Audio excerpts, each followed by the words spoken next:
आबर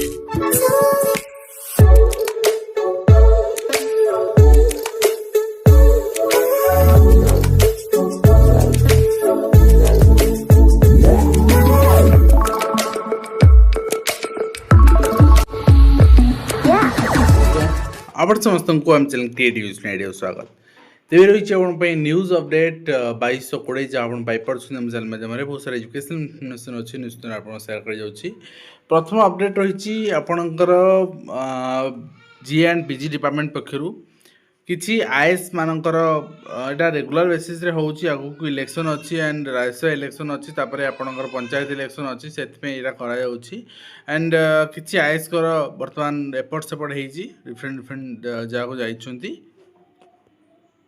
एवं एथिरे विद्यालय गणशिक्षा विभाग संपर्कित रही मधुस्मिता साहू जे कि teacher education state council education research training वर्तमान अपॉइंट होती डायरेक्टर हिसाब से and she is allowed to remain additional charge government जो school and mass education department additional charge थे सेठी भी रही एंड बाकी अन्य डिपार्टमेंट टेक्सटाइल अन्य डिपार्टमेंट रही देखने डायरेक्टर यही कथा को लेकिन सकाळे आलोचना होता बट मुझा इनफर्मेशन आपण रखी नहीं बहुत माने कंट्रोवर्सी सब जगह स्टार्ट हो जोटा कि सतटा ग्रहण करने दरकार यहीटा डायरेक्टर सेकेंड एजुकेशन चिठी हूँ 10 तारिख चिठी 10 तारिख देवी प्रशांत त्रिपाठी क्वेश्चन आंसर देवाई चिठी कराई 2 दिन भितर सब डीओ मानू एवं यहाँ रही देवी प्रशांत त्रिपाठी देवी रंजन त्रिपाठी यहाँ हूँ क्वेश्चन जे वर्तमान केते वैकेंसी अच्छी कोटा non government aided school TGT आउ 26 लास्ट केते रिटायर ने 27 लास्ट केते रिटायर ने 28 लास्ट केते रिटायर जहाँफल कि वर्तमान तो पाखापाखि 5000 वैकेंसी अच्छी 5000 प्लस आ बाकी 3 वर्ष जी हम 8-9 जहाँ हम काली अच्छी जार हियरिंग काली अच्छी आपणकर माने असेंबली क्वेश्चन जना पड़ तो मुझे गोटे देखई दूसरी आपन को यहाँ हूँ क्वेश्चन रिसीप्ट नोटिस क्वेश्चन केवे रिसीप्ट यहाँ आपंकर 26 तारिख यहाँ आपने असेंबली साइट भी देखिपारे विद्यालय गणशिक्षा विभाग 26 तारिख दिन लास्ट डेट थी 26 फेब्रुआरी क्वेश्चन पचार तेणु देवी रंजन त्रिपाठी पूर्व पचार विधानसभा पचारा विधानसभा रु विद्यालय गणशिक्षा विभाग देखिए डायरेक्टोरेट को आसो डायरेक्टोरेट जीव विभिन्न डीओ पाखक ठीक अच्छे तेणु भल कथा आसपी मान सपक्ष कितु ये जिनस को नहीं कन्फ्यूज हूँ यहाँ आगुरी पचरा होता कि तार आंसर काली आसीज government of Odisha public enterprises department पक्षर आप नोटिस रही जिते सारा पीएसयू अच्छी पीएसयू कौन ना गवर्नमेंट बहुत सारा माने शेयर होल्डिंग थाई कि विभिन्न ऑर्गेनाइजेशन अच्छी जोटा कि रिक्रुटमेंट कराऊँगी तो सेठी आपण देखा पाए वर्तमान जो रही चीफ सेक्रेटरी को चिठी कराई समस्त चिठी कराई जिते सारा PSU government under sub age limit recruitment 42 जेहेतु गवर्नमेंट सेक्टर 42 हो सारी पीएसयू भी अलग हो पारे 42 ही रहा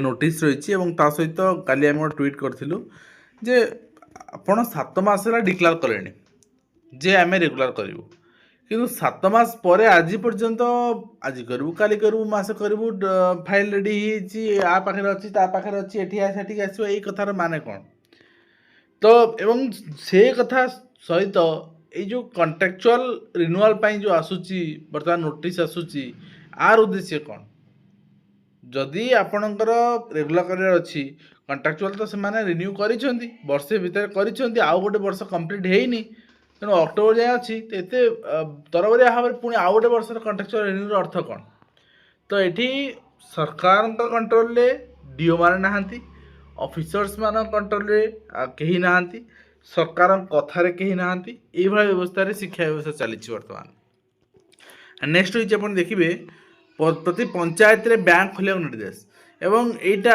आपणकर जो आभिमुख्य को जोरदार करने ऋण प्रदान से गृह शिक्षा गृह निर्माण पीएम सूर्यघर ये सब जिन परामर्श दिखाई एवं राज्य सरकार परामर्श दिखाई ये खोलले भल हम जिते सारा पंचायत बैंक बहुत सारा पंचायत बैंक ना तो आटलिस्ट गोटे बैंक सबू बैंक ब्रांच से नुहे आटलिस्ट गोटे बैंक खोलले कौन हम ना सेठी आपणकर माने एम्प्लॉयमेंट सुजोग बढ़ लोक मैंने उपकृत हे एम्प्लॉयमेंट सुजोग बढ़ एवं ता सहित नेक्स्ट होती प्रश्नपत्र बनान त्रुटि जोटा को नहीं हंगामा देखा मिली ଏବଂ ଆପଣଙ୍କର ଯେଉଁ ରହିଛି ତଳେ ଦିଆଯାଇଥିବା ଖାଲି କୋଠି ଗୁଡ଼ିକ ଚିତ୍ର ଅଙ୍କନ କରି ରଙ୍ଗ ଦିଅ।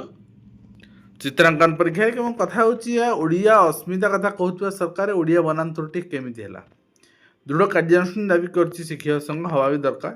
ଏବଂ ତା ସହିତ ଏନସିଆରଟି ପାଠ୍ୟକ୍ରମରେ ନ୍ୟାୟପାଳିକାର ଅଧ୍ୟାୟ ବିବାଦରେ ଆଉ ସ୍କୁଲ ପାଠ୍ୟକ୍ରମ ପ୍ରସ୍ତୁତିରେ ସାମିଲ ହେବେନି ଲେଖକ ବୋଲି କୁହାଯାଇଛି। ଆପଣଙ୍କର ଯାହା ଯାହା ମାନେ କନସର୍ନ ଅଛି ଏବଂ 3 ଲେଖକଙ୍କୁ ପାଠ୍ୟକ୍ରମ ପ୍ରସ୍ତୁତିରୁ ବାଦ ବି ଦିଆଯାଇଛି ଏନସିଆରଟି ଦ୍ୱାରା। ଏବଂ ବିଶେଷଜ୍ଞ କମିଟି ଗଢ଼ିବାକୁ କେନ୍ଦ୍ରକୁ ସୁପ୍ରିମକୋର୍ଟ ନିର୍ଦ୍ଦେଶ ଏନସିଆରଟି ପୁସ୍ତକର ସମୀକ୍ଷା ପାଇଁ। 2 ତାରିଖରେ ବିଦ୍ୟାଳୟ ସ୍ତରରେ ପ୍ରବେଶ ଉତ୍ସବ ଏବଂ ଖଡ଼ିଛୁଆଁ କରାଯିବ। କାଲି ଆମେ ଦେଖିଥିଲେ ଅଫିସିଆଲ ଚିଠି। ପଦୋନ୍ନତିରେ ବାଧା ହେଲା ଉଚ୍ଚଶିକ୍ଷା। ବିଭାଗୀୟ କର୍ତ୍ତୃପକ୍ଷଙ୍କୁ ହାଇକୋର୍ଟ ସମାଲୋଚନା କରିଛନ୍ତି। ଆବେଦନକାରୀଙ୍କୁ 25,000 ଟଙ୍କା ଖର୍ଚ୍ଚ ଦେବେ ସରକାର। ଗ୍ରୁପ୍ ଡିରେ ଚାକିରି କରିଥିଲେ, ଗ୍ରୁପ୍ ସିକୁ ପଦୋନ୍ନତି ପାଇଁ ଆବେଦନ କଲେ। ବିଭାଗୀୟ ପଦୋନ୍ନତି କମିଟି ତାଙ୍କୁ ଆବେଦନପତ୍ରକୁ ଆଗ୍ରହ କଲା। କାରଣ ଥିଲା ଏହି ପଦ ଲାଗି ଯେତିକି ଶିକ୍ଷାଗତ ଯୋଗ୍ୟତା ଆବଶ୍ୟକତା ଅଛି ତାହାଠୁ ତାଙ୍କର ଅଧିକ ଶିକ୍ଷାଗତ ଯୋଗ୍ୟତା ଅଛି। ତାମାନେ କ'ଣ ହେଲା, ତାକୁ ପ୍ରମୋସନ୍ ମିଳିବନି? ଅଦ୍ଭୁତ କଥା ଏସବୁ। ତ ଟିକେ ଭଲ, ଯେଉଁ ଜିନିଷରେ ଆପଣଙ୍କୁ ଅନ୍ୟାୟ ହେବ ସେ ଜିନିଷରେ ଆପଣ ନ୍ୟାୟପାଳିକାର ଆଶ୍ରୟ ନେଇପାରିବେ। ପଦୋନ୍ନତିରେ ବାଧା ହେଲା ଉଚ୍ଚଶିକ୍ଷା, ଯାହା ଉପରେ ଆମେ ଦେଖୁଥିଲେ। ଏବଂ 2014ରୁ ପଦୋନ୍ନତି ମିଳିବ। ଆବେଦନକାରୀଙ୍କୁ 25,000 ଟଙ୍କା ମାମଲା ଖର୍ଚ୍ଚ ଆପଣଙ୍କର ସରକାର ଦେବେ। ଯେତିକି ସେ ବର୍ତ୍ତମାନ କେସ୍ ଲଢ଼ିଛନ୍ତି, ଯାହା କରିଛନ୍ତି, ଅଧିକା ଖର୍ଚ୍ଚ ହେଇଥିବ 14 ମସିହାରୁ ଆଜି ପର୍ଯ୍ୟନ୍ତ। ଫିର୍ ବି କ'ଣ କରିବେ ଆଉ। ଏବଂ ତା ସହିତ ମ୍ୟାଟ୍ରିକ୍ ପ୍ରଶ୍ନପତ୍ର ଭାଇରାଲ ଘଟଣାରେ 8 ଶିକ୍ଷକ ଅଟକ ରହିଛନ୍ତି। ନବରଙ୍ଗପୁର ନୂଆପଡ଼ା ଯାଏଁ ଲିଙ୍କ ରହିଛି। ତ ଏଇଠୁ ସଚେତନ ହେବା ଦରକାର। କିନ୍ତୁ ବର୍ତ୍ତମାନ ବି ଆପଣଙ୍କର ସବମିଟ୍ ଆସମେଣ୍ଟର କିଛି କୋଶ୍ଚିନ୍ସ ଆସିଯାଉଛି ୟୁଟ୍ୟୁବରେ, ଠିକ୍ ଅଛି। 9 ମାସ ପର୍ଯ୍ୟନ୍ତ ଲାଗି ରହୁଛି ନାମଲେଖା। ରାଜ୍ୟରେ ଭୁଷୁଡ଼ି ଶିକ୍ଷା ବ୍ୟବସ୍ଥା। ପ୍ରଶ୍ନବାଚୀରେ ସାମ୍ସ ନାମଲେଖା ପଦ୍ଧତି, ପରୀକ୍ଷା ହେବା ପର୍ଯ୍ୟନ୍ତ ଚାଲୁଛି ନାମଲେଖା। ଏଇଟା ଠିକ୍ କଥା ନୁହେଁ। ଗୋଟେ ପର୍ଟିକୁଲାର ଟାଇମ୍ ଲିମିଟ୍ ହେବା ଦରକାର। କାହିଁକିନା ଅନ୍ୟାନ୍ୟ ବିଭାଗ, ଅନ୍ୟାନ୍ୟ ଏଜୁକେସନ୍ ସିଷ୍ଟମ୍ ସହିତ କୋଅର୍ଡ଼ିନେସନ୍ ରହୁନି। କାହା ରେଜଲ୍ଟ ବେଳାବେଳି ଆସୁଛି, କାହା ରେଜଲ୍ଟ ଡେରିରେ ଆସୁଛି, ଯେଉଁଥିପାଇଁ ଏ ସମସ୍ୟା ଦେଖାଯାଉଛି। ଏବଂ 7ମ ଶ୍ରେଣୀ ଛାତ୍ରର ଆତ୍ମହତ୍ୟା, ସିସି କ୍ୟାମେରା ଭଙ୍ଗାକୁ ନେଇ ସ୍କୁଲରେ ଅପମାନ ଦେଲା ପରେ ପ୍ରଧାନ ଶିକ୍ଷୟିତ୍ରୀ କମିଟି ସଭାପତି ପୋଲିସ ହେଫାଜତରେ। ବର୍ତ୍ତମାନ ଦେଖନ୍ତୁ, ଯଦି ପିଲାଟି ସିସି କ୍ୟାମେରା ଭାଙ୍ଗିଲା ତାହେଲେ ତା ଅଭିଭାବକ ଡାକି କହିବା କଥା। ପିଲାଙ୍କୁ ଡାଇରେକ୍ଟ ଅପମାନ ଦେବା, କହିବା, ଏଇ ଆଉ ଆଗ ଯୁଗ ନାହିଁ ଯେ ଆମମାନେ ସ୍କୁଲରେ ପାଠ ପଢ଼ିଲା ବେଳେ ମାଡ଼ ଖାଉଥିଲେ। ସେ ଯୁଗ ନାହିଁ। ପିଲାଙ୍କୁ ଆପଣ ସେ ବାପା ମା ଯେତେବେଳେ ଶାସନ କରୁଥିଲେ, ବାଡ଼ଉଥିଲେ, ସ୍କୁଲରେ ମାଡ଼ ହେଉଥିଲା, କି ସମସ୍ୟା ନଥିଲା। କିନ୍ତୁ ବର୍ତ୍ତମାନ ବାପା ମା ଶାସନ କରୁନାହାନ୍ତି, ଗେହ୍ଲା କରୁଛନ୍ତି। ଆପଣ ଯେତେବେଳେ ପାଟି କରୁଛନ୍ତି, ମାରୁଛନ୍ତି, ପିଲାଟି ଇମୋସନାଲ୍ ହେଇଯାଉଛି। ଆଣ୍ଡ ଯେଉଁ ଜିନିଷ ଏଠି ଘଟିଲା, ତେଣୁ ପ୍ୟାରେଣ୍ଟସ୍କୁ କୁହନ୍ତୁ ସେ କଥା। ମାଧ୍ୟମିକ ଶିକ୍ଷକ ବଦଳିକୁ ବିଳମ୍ବକୁ ନେଇକି ଅସନ୍ତୋଷ ପ୍ରକାଶ କରିଛି। ଦାୟୀପୂରଣ ନହେଲେ ଆନ୍ଦୋଳନ କରାଯିବ ବୋଲି ଚେତାବନୀ ଦିଆହେଇଛି। ମାଧ୍ୟମିକ ଶିକ୍ଷକ ଦମ୍ପତି ବଦଳି ପ୍ରସଙ୍ଗରେ ପ୍ରତିଶ୍ରୁତିକୁ 3 ମାସ, ଯାହାକି ପଦକ୍ଷେପ ବିଳମ୍ବ ହେଉଛି। ଏବଂ ତା ସହିତ 7 ଦିନରେ ବକେୟା ଦିଅ, ସୁଧ ଭରିବେ ଦାୟୀ ଅଧିକାରୀ।